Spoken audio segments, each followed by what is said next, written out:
Apua, minä myöhästyn koulusta. Toivottavasti en jää mitään paitsi. Anteeksi, että olen myöhässä. Miksi olet myöhässä? Niin, miksi olet myöhässä?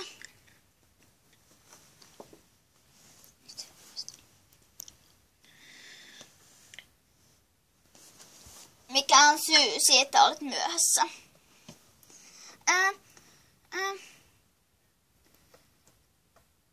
Minä nukuin pommiin. Ja minun piti syödä aamupala. Mutta kuitenkin jäät jalkalla tekemään matikan tunnin. Niin, se on paljon parempi sinulle, että ei tämä ole silti rangaistuskaan. Se on vain sinun hyväksesi. Niin. Nyt voitte mennä välkälle.